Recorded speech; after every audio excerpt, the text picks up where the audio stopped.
오늘 우리에게 주시는 하나님 말씀 봉독합니다. 구약 성경 에스겔 39장 25절에서 29절입니다. 구약 성경 1214쪽 에스겔 39장 25절에서 29절입니다.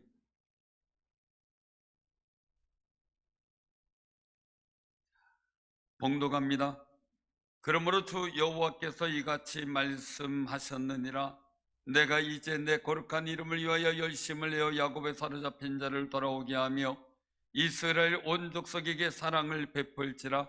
그들이 그 땅에 평안히 거주하고 두렵게 할 자가 없게 될 때에 부끄러움을 품고 내게 범한 죄를 뉘우치리니 내가 그들을 만민 중에서 돌아오게 하고 적국 중에서 모아내어 많은 민족이 보는 데서 그들로 말미암아 나의 거룩함을 나타낼 때에 전에는 내가 그들이 사로잡혀 여러 날에 이르게 하였거니와 후에는 내가 그들을 모아 고국 땅으로 돌아오게 하고 그 한 사람도 이방에 남기지 아니하리니 그들이 내가 여호와 자기들의 하나님인 줄을 알리라. 내가 다시는 내 얼굴을 그들에게 가리지 아니하리니 이는 내가 내 영을 이스라엘 족속에게 쏟았음이라. 주 여호와의 말씀이니라. 아멘. 하나님의 은혜가 지켜주시고 함께 하시는 은혜가 여러분들과 함께 하실 줄을 믿습니다. 날씨가 시원해졌죠?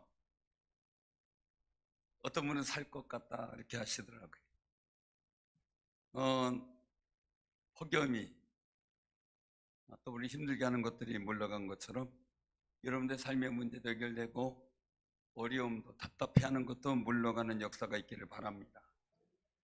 본문 배경 말씀을 드리면 에스겔서 이 에스겔 31장에 보면은 골짜기의 마른 뼈 사건이 나옵니다. 그래서 하나님께서 에스겔에게 대언하라고 하죠. 그래서 마른 뼈들에게 대언하자 마른 뼈에 살이 덮이고 그리고 또한 살아있는 자가 되고 거기에 군대가 되는데 정말 성령의 생기를 불게 하자 거기에 화평의 언약을 세우며 북이스라엘 통일의 역사까지 이루어가는 하나님의 거룩한 역사를 이룰 하나님의 군대로 탄생을 해요. 사랑하는 성들, 오늘 이 말씀 속에서 기억할 것은 그런 분위기 속에서 뭘 의미하냐면 마른 뼈, 거기 살은 있고 몸은 있고 힘줄이 있고 움직이는 사람이 있으나 하나님의 생기가 없는 사람, 소망이 없는 존재와 나라를 말하고 있습니다. 소망이 없다는 것은 마른 뼈 같다는 거죠. 그런 일들이 우리에게도 생기지 않도록 기도하시길 바랍니다. 오늘날 우리 사회를 보면요, 뭘 해도 안 돼, 너무 어려워, 이런 말이 많이 생겨요.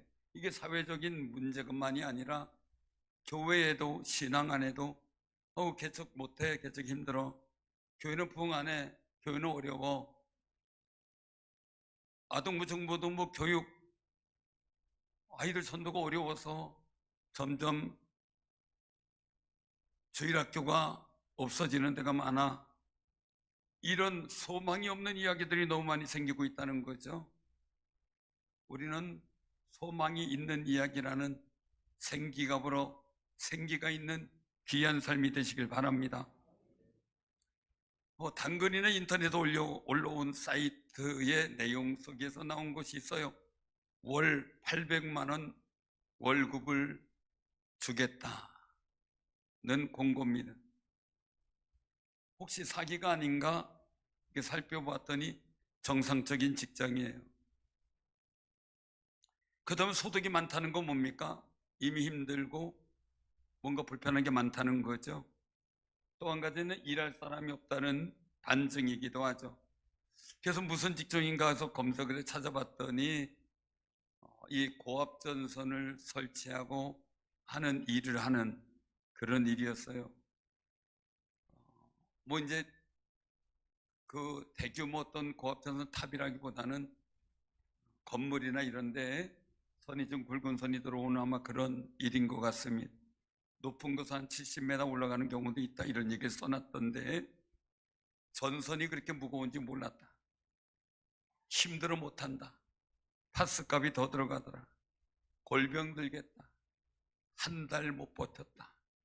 하루 일하고 그만둔 사람이 있다. 이런 댓글이 막 엄청 달려 있어요. 거기에 어떤 사람이 글을 써놨어요. 많이 주면 거기에 해당되는 일을 해야지. 그 얘기해요. 우리가 좋고 복된 일을 하려면 힘들고 어려운 거 각오해야 되겠죠. 물론 또 쉽고 편하면서 고소득을 올리는 직업이 있다면 좋겠죠. 사실 그런 직종에 있으려고 학생 시절 불편함, 공부해야 되는 불편함, 놀지 못하는 불편함, 이걸 극복하고 학창 시절을 보람 있게 보내라는 말을 많이 들었잖아요. 그런 시절에도 불편하고 힘든 것이 싫었으면 결과는 똑같다는 거죠. 어떤 분이 그런 얘기를 하더라고요. 내가 학생 시절로 돌아갔으면 엄마가 공부해서 남자, 그 말이 무슨 뜻인지 이제 알아서 열심히 할 것 같다고.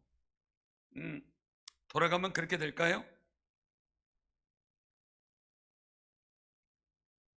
전례로 보면 이번 방학 내가 열심히 해가지고 실력을 향상시킬 거야. 그리고 나서 방학 끝날 때쯤 아무것도 못한 자기를 발견하는 것처럼 똑같은 모습이 보여지지 않을까 걱정이 될 때고 있지요. 우리 교회 옆에 대로에 그 공사 중이잖아요.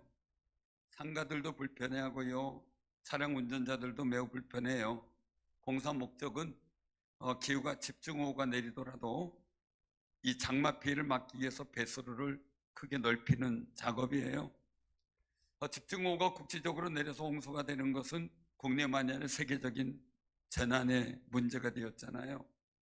그래서 앞으로 더 큰 피해를 막고 시민의 생명과 재산을 지키기 위한 일이라고 하니까 그저 이해하고 하지만 불편한 것은 사실이죠.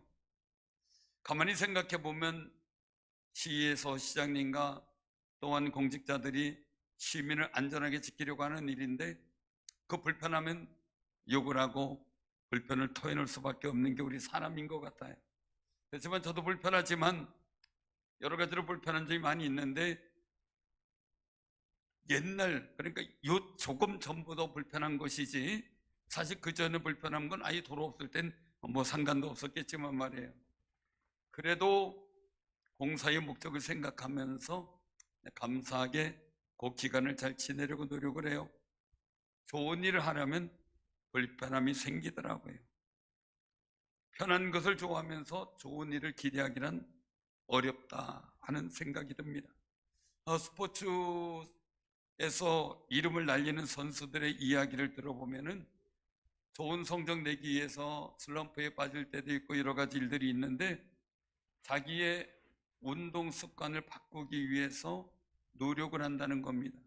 호칭을 배우고 유명한 선수들한테, 선수 출신한테 배우기도 하고 하는데, 이 바꾸려면 너무 불편하대요. 바른 방법을 배우는 게 그 당시에 잘못된 습관을 바꾸다 보니까 불편한 겁니다. 그 불편함이 몸에 익혀지기까지 노력해서 익혀지면 그 다음엔 자신들이 좋은 성적을 낼 수 있다는 이야기입니다. 그런데 우리가 불편한 것을 극복하는 것 속에서 이 운동선수를 보면서 소망이 있어요. 내가 이렇게 해서 좋은 나라의 국위를 떨치고 자기의 명예를 세우는 선수가 되겠다는 소망이에요.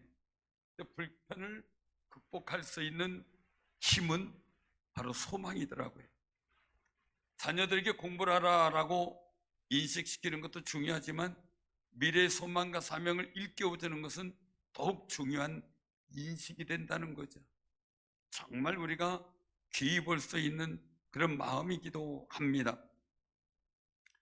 사랑하는 성도님들, 공부가 어렵잖아요. 근데 우리 어제 이 열린 학교, 우리 청주 열린 학교에서 입학식 겸 졸업식을 하는데 가봤어요. 그랬더니 뭐 80 가까이 되신 분도 공부하러 오고 막 하시더라고요. 우리 정진숙 사님이 교장 선생님으로 우리는 1등이 아니라 완주입니다 이 얘기를 하는데 가슴이 찡하더라고요. 우리 신앙도 누구 1등 하는 게 아니라 완주하는 거잖아요. 주님 오실 그날까지 거룩한 승리를 이루는 귀한 역사가 있기를 바랍니다. 우리가 사실 우리의 소망이 있었죠. 우리나라의 소망 뭡니까? 우리의 소원은 자동으로 나오잖아요. 우리의 소원은 통일입니다. 근데 지금 젊은 사람들의 소원은 통일이 아니더라고요. 물론 다는 아니지만 그래도 대다수의 많은 60, 70% 정도 되는 사람들이 통일되면 여러 가지 부담할 것도 많고 또 서로 문화 맞추느냐고 불편도 하고 그러니 그냥 이대로 삽시다 이런 생각들을 많이 갖고 있대요. 사랑하는 성도님들, 통일의 소망이 없어진 거예요. 나라의 애국의 소망이 없어진 거예요. 그런데 이스라엘 민족에겐 남유다와 북이스라엘이 통일되는 것이 하나님이 기뻐하시는 뜻이었어요. 그것이 불편하고 힘들어도 통일에 대한 열망이 있었으니까 말입니다.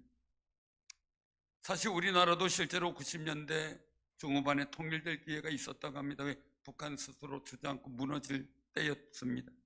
그런데 우리나라 국가 정책으로 안 무너지게 도와준 상황이 있었죠.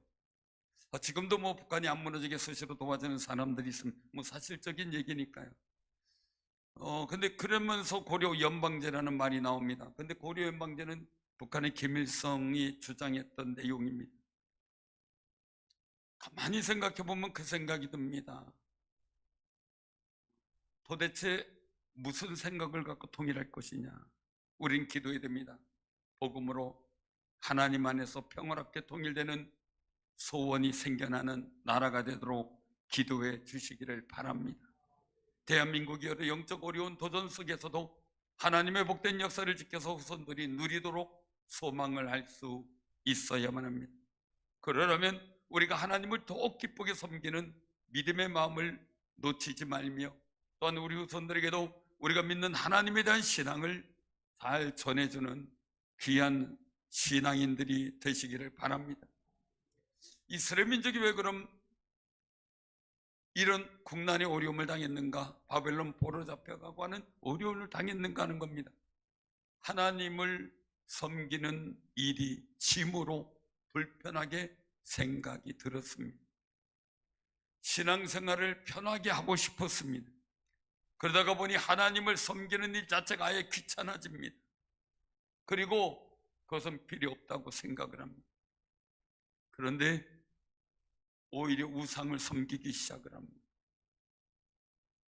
하나님께 된 내가 해야 될 거룩한 계명을 지키는 일이 있는데 우상은 그거 없습니다. 그냥 앞에 빌고 절만 하면 됩니다. 그러다 보니 하나님을 예배로 섬기는 사람들 그 마음이 귀찮아지자 우상으로 흘러가 버리고 하나님이 남유다 나라를 도와주지 않자 바로 망하여 바벨론 포로로 잡혀간 겁니다. 사랑하는 성도님들, 그 속에서 하나님의 뜻은 뭡니까? 이스라엘 민족이 하나님을 섬기는 것이 쉬운고 복 있는 것인지 하나님을 버리고 이방 민족을 섬기는 것이 좋은 것인지 체험하여 깨닫는 현장을 만드셨다는 겁니다. 사랑하는 성도님들, 우린 체험해서 깨닫지 마시고요, 하나님 말씀 깨닫고 행하여 하나님의 복된 역사를 경험하는 그리고 그 복된 역사를 누리는 귀한 삶이 되시기를 바랍니다. 우리가 가만히 보면 우리 한국교회도 자꾸 하나님을 섬기는 일을 쉽게 하려고 합니다. 불편한 것을 자꾸 외면하려고 합니다. 사랑하는 성도님들, 이스라엘 민족의 잘못된 전철을 우리가 밟지 않도록 주를 섬기는 일에 최선을 다하는 승리가 있기를 바랍니다. 이스라엘의 회복과 번성을 예고한 37장에 이어 38장, 39장은 이스라엘이 다윗 시대에 비견될 만한 번영기를 이루게 될 때를 주신다는 건데, 그때 로스와 메세카 두 발왕 고가의 전쟁을 말씀합니다. 인자야, 너는 마곡 땅에 있는 로스와 메세카 두 발왕 곧 곡에게로 얼굴을 향하고 그에게 예언하여 라는 말씀이 38장 2절과 39장 1절에 기록되어 있습니다. 이 곡의 침략은 궁극적으로 이루어질 하나님의 백성들이 최후의 승리를 향해 갈 때 거쳐야 될 과정이라는 겁니다. 근데 이것은 상징적으로 하나님 나라의 확장과 하나님에 대한 사탄의 반격이 이스라엘을 침략하는 왕 곡에게 표현되어 있는 겁니다. 세상에 종말에 있을 적그리스의 출현, 그리고 궁극적인 하나님 나라의 승리를 보여주는 것으로 종말론 연구가들의 공통적인 의견으로 기록되어 있습니다. 하나님 나라의 승리와 완성도 영적 전쟁에서 승리하는 불편함이 있음을 보여주는 겁니다. 사랑하는 성도님들, 우리가 때로는 신앙생활하고 어떤 일을 도전할 때 기도가 불편하게 느껴질 때도 있고요, 예배가 불편하게 느껴질 때도 있고요, 또 하나님께 봉사하고 헌신하고 섬기는 것, 또 거룩한 교회를 위한 우리의 사역들이 귀찮아지고 불편하게 느껴지는 마음들이 있을 수 있습니다. 그러나 꼭 기억하시기를 바랍니다. 때로는 하나님께서는 악한 것이나 우리를 힘들게 하는 여건, 우리가 불편하게 생각하는 그 여건도 하나님의 뜻을 성취하기 위한 섭리로 사용하신다는 것을 말씀에서 보여주는 겁니다. 그러기에 우리는 더 즐겁게, 더 기쁘게 하나님을 섬기는 모습을 보여주는 귀한 삶이 되시길 바랍니다. 그런 모습을 하나님께서 보길 원하시는 거죠. 그런 모습을 욥은 고난 가운데 하나님께 보여줬습니다. 요셉은 형들에게 인신매매 당하면서 하나님께 보여줬습니다. 예수님은 십자가의 사건을 통해 우리에게 보여주셨습니다. 고난과 멸시, 그 모든 상황에서도 십자가를 참으시며 하늘의 영광을 바라보신 소망을 갖고 승리하셨던 것처럼 우리도 사악하고 어렵고 불편한 현장에 있을 때 이스라엘 민족을 향한 하나님의 사랑, 베푸시는 사랑을 보여주신 것처럼 우리에게 하나님이 사랑을 베풀어 주실 줄을 믿고 주를 섬기는 데 최선을 다하는 믿음의 승리자들이 되시기를 바랍니다. 사랑하는 성도님들, 세상에서 영적 전쟁을 하는 과정에서도 하나님은 하나님의 사랑을 우리에게 베풀려고 준비하고 베풀고 계신다는 사실입니다. 본문 25절과 27절에 보면 하나님께서 유다 백성을 회복시키시고 이스라엘 온 족속에게 사랑을 베풀지라 라고 말씀하셨습니다. 하나님의 사랑을 듬뿍 누리게 하실 때가 있다는 겁니다. 제가 봐도 세계적인 선교사적 역사에서도 봐도 우리나라는 하나님의 사랑을 듬뿍 받고 있는 나라입니다. 90년대 이후 경제 성장의 열매들이 나타나기 시작하면서 우리가 받아가진 이 놀라운 은혜는 우리가 정말 신기할 따름이어야 됩니다. 이번에 부총회장으로 당선되신 목사님이 그런 정경 발표를 했습니다. 옛날에 우리 때는 상상도 못할 일이 지금 생깁니다. 어떻게 속옷을 하루에 한 번씩 갈아입었습니까? 우리가 거의 매일 하루에 한두 번씩 샤워하는 시대로 우리가 살고 있고, 이런 시대에 살면서 고마움을 모르고 있는 게 우리입니다라는 거예요. 사실이 그렇더라고요. 목욕 매일 해보신 적 있나요? 6, 70년대예요.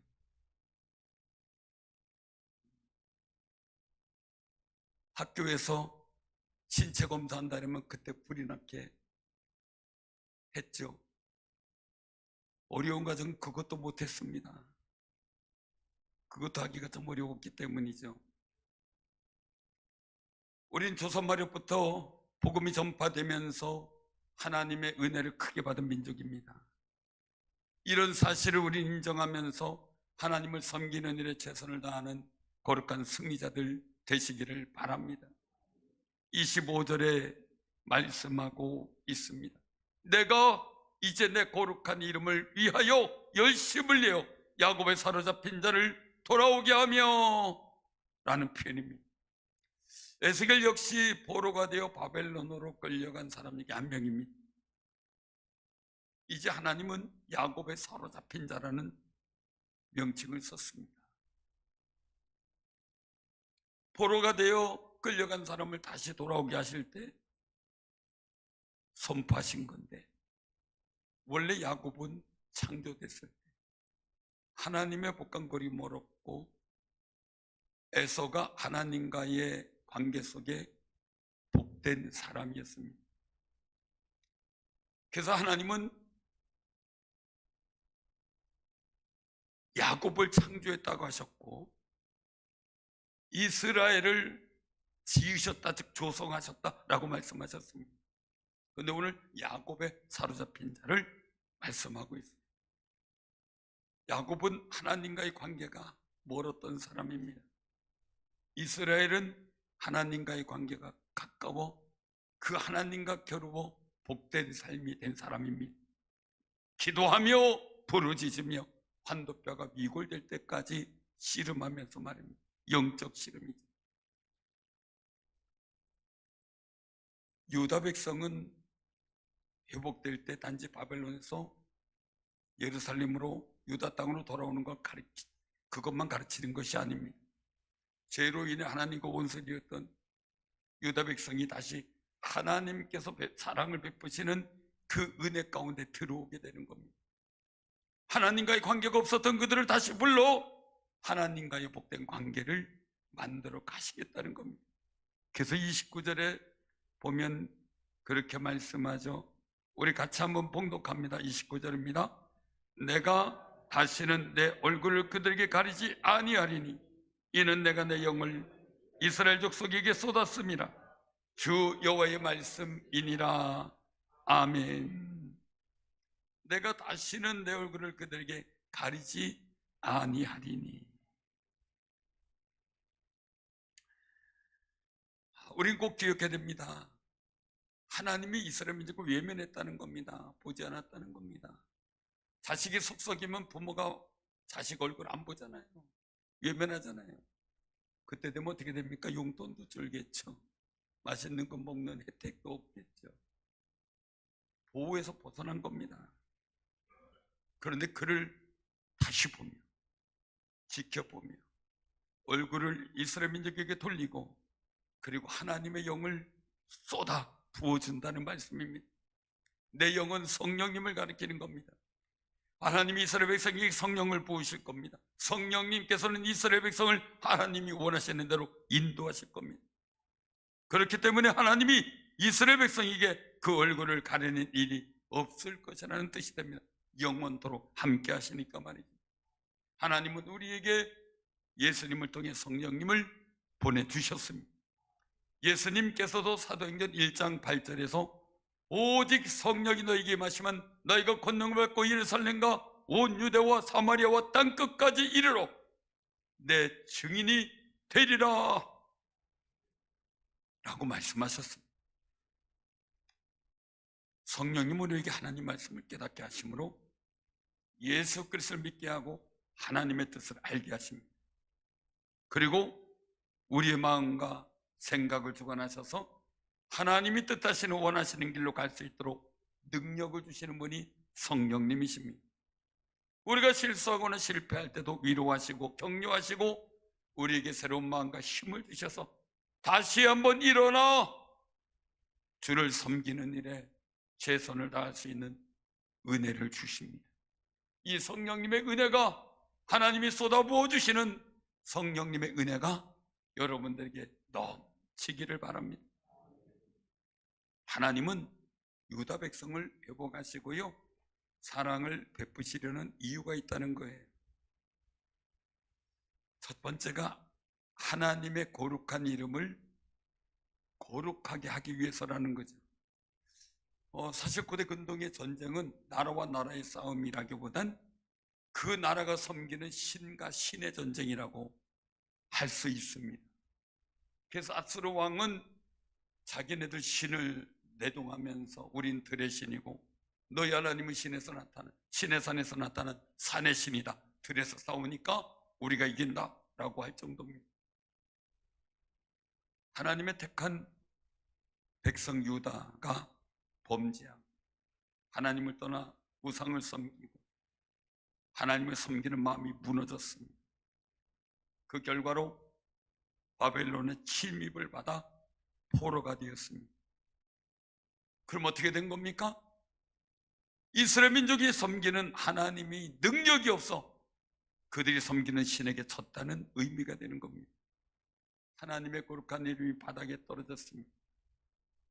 하나님은 이제 유다 백성을 회복시킴으로써 하나님의 거룩한 이름을, 그 영광된 이름을 회복시키기로 작정하신 겁니다. 하나님은 세상의 모든 사람으로부터 영광을 받으셔야 될 뿐입니다. 그런데 하나님의 백성이 범죄함으로 바닥에 떨어진 그의 영광, 하나님의 영광을 유다를 회복시킴으로 신이 회복하시려는 겁니다.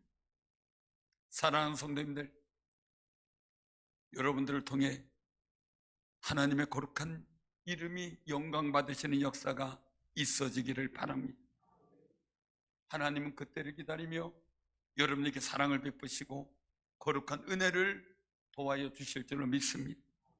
근데 그것만이 아닙니다. 27절에 보면 내가 그들을 만민 중에서 돌아오게 하고 적국 중에서 모아 내 옆 많은 민족이 보는 데서 그들로 말미암아 나의 거룩함을 나타낼 때라는 것을 말씀합니다. 사랑하는 성도님들, 여러분들을 통해 하나님의 거룩한 이름이 영광스럽게 될 때 여러분들 통해 하나님께로 부름받을 아름다운 사람들이 많이 있다는 사실을 기억하며 사시기를 바랍니다. 모든 민족이 보는 앞에서 유다 백성들을 보러 귀환하는 역사를 고레스 왕을 통해 만들어갑니다. 사랑하는 성도님들, 세상에서 많은 사람들 앞에서 여러분들에게 불편함이나 두려움이나 아니면 장애물이 있을 때 두려워하지 마시고 사랑을 베푸시는 하나님을 의지함으로 성령님의 도우심을 구하는 귀한 순간 속에 여러분들 통해 하나님의 이름이 거룩한 영광을 받는 역사가 있기를 바랍니다. 거룩함은 하나님의 속성이죠. 하나님이 하나님 되심을 드러내겠다는 사실입니다. 사실 유다를 회복하시는 하나님의 사랑, 베푸시는 사랑이요, 포로로 잡혀갔던 유다 백성이 옳은 일을 하고 좋은 행동을 했기 때문일까요? 아니라는 겁니다. 유다 나라의 회복은 오직 하나님의 베푸시는 사랑으로 이루어졌다는 겁니다. 하나님의 은혜라는 겁니다. 우리도 잘나서 구원받았을까요? 하나님의 나라의 백성으로 구원받은 존재로 살아가는 우리가 얼마나 소중한 존재인지 알아야만 합니다. 내가 하나님의 백성이 되었고 천국 시민이 되었다는 그 사실 그 자체를 절대 잊지 마시기를 바랍니다. 그럼 우리가 세상 사람보다 착해서 불렀을까요? 똑똑해서 불렀을까요? 돈 많아서 불렀을까요? 얼굴이 아름답고 멋있나요? 저처럼 멋있는 분이 있어요? 죄송합니다. 멋있는 분 많습니다. 정말 하나님의 은혜입니다. 내가 은혜 받을 만한 자격을 갖춘 게 아닙니다. 순전히 하나님께서 베푸시는 사랑으로 말미암아 택하시고 우리에게 은혜를 주셨던 겁니다. 그 하나님은요,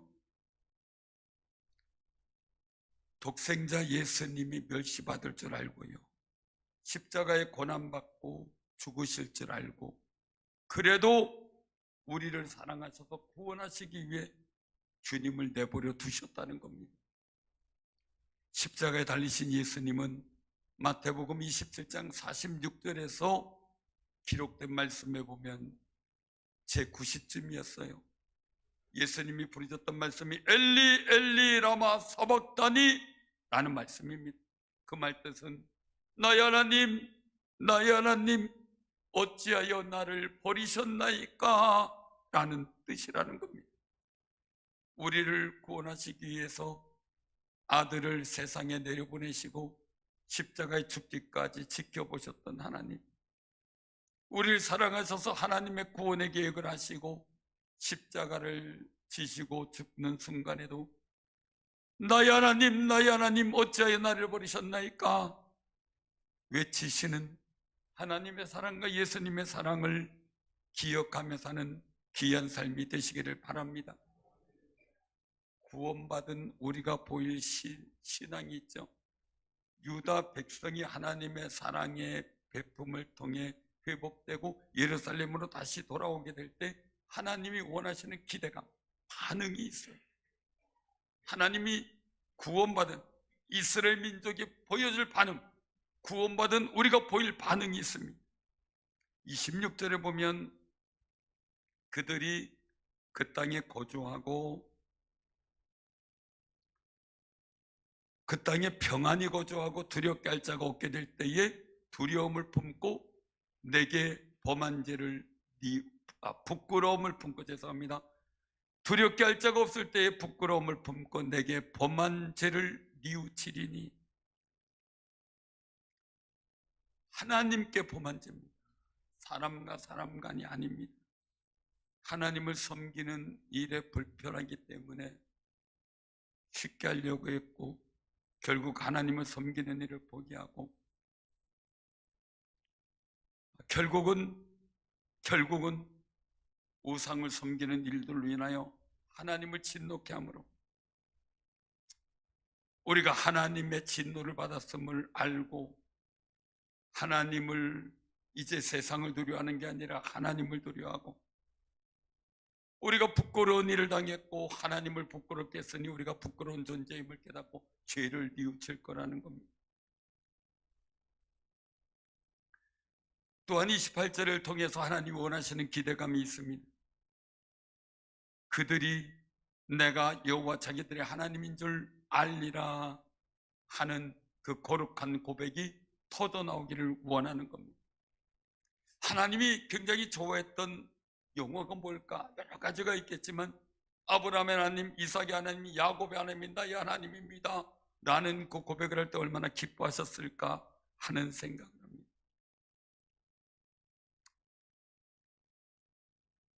사랑하는 성도님들,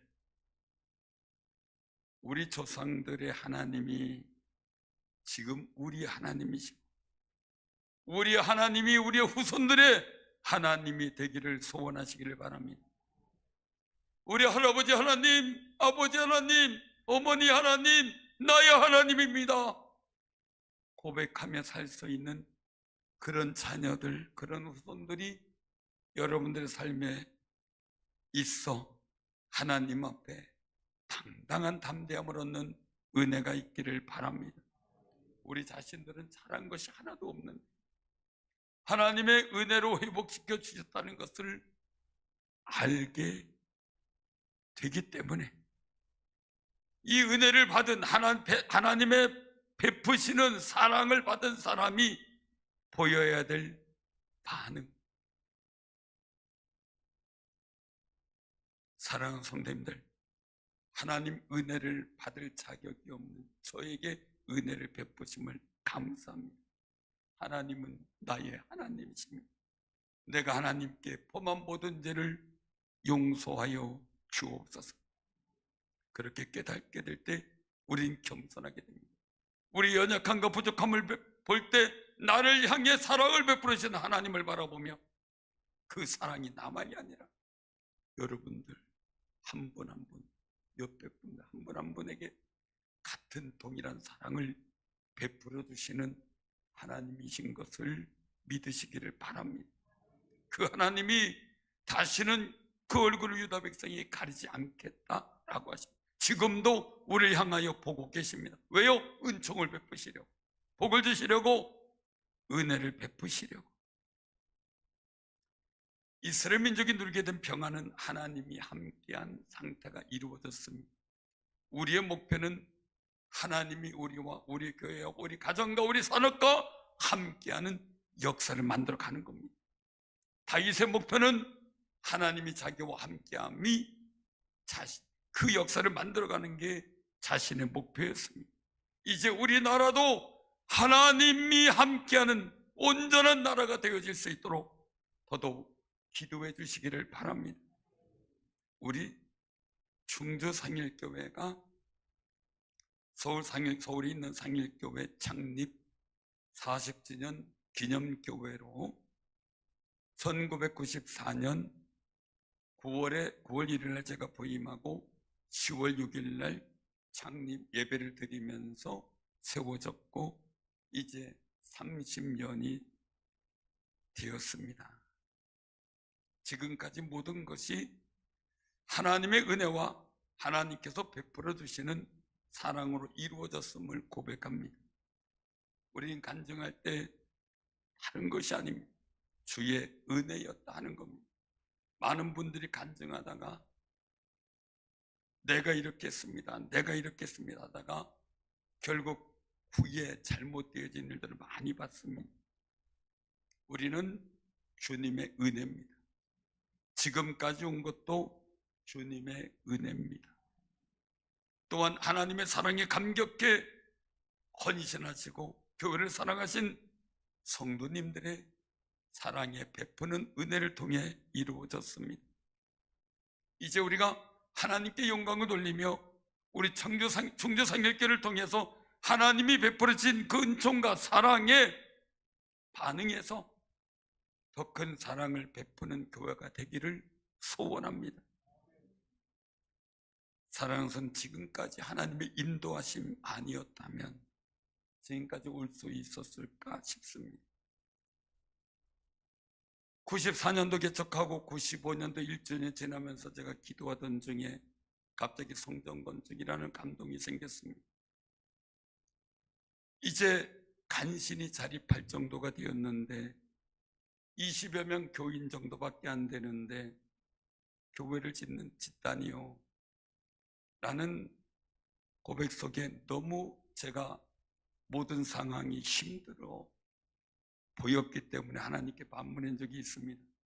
그때 저에게 감동 온 것은 너 이번에 못 지면, 성전 못 지면 앞으로 10년 안쪽엔 성전 질 수 없다라는 감동을 주셔서 알겠습니다, 그럼 하겠습니다 하고 서둘러 40일 금식을 시작으로 온 교인들이 임합쳐 첫 번째 성전을 짓게 되었습니다. 놀라운 거는 96년도 11월 16일 이 땅 예배 딱 드리고, 그리고 뉴스에서 좀 이상한 뉴스가 나오더니 97년도 IMF가 터졌습니다. 근데 수많은 어려움이 있었죠.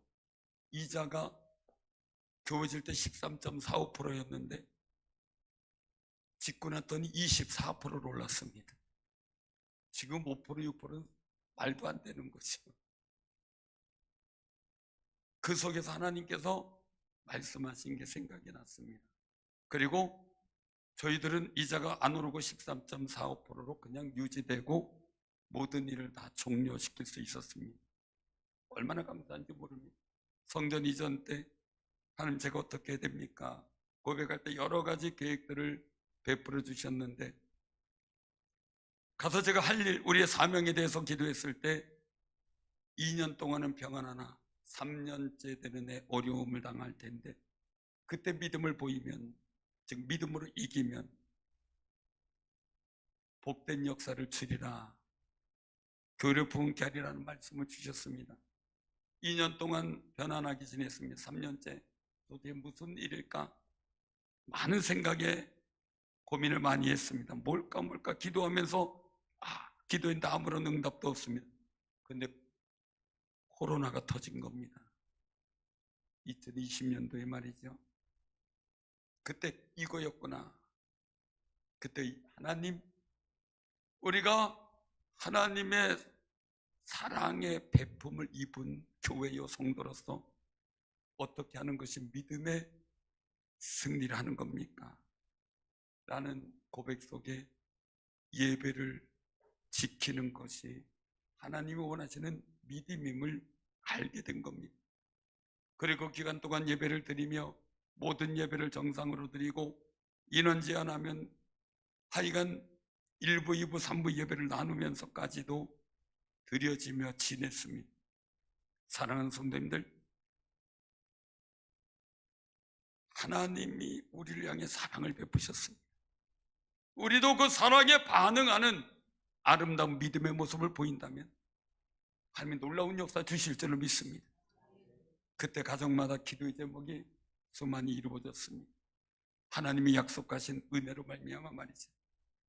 사랑하는 성도님들, 하나님 우리 충주삼일교회에 하나님의 사랑을 베풀어 주셨습니다. 우리는 여호와 하나님이 우리 하나님인 줄로 믿습니다. 그 역사가 이 지역에 우리 가정과 산업을 통해 이웃에게, 가족에게 선포되어지는 놀라운 사역자로서 사용되어지는 귀한 교회, 귀한 성도들 되기를 주님의 이름으로 축원합니다. 아멘.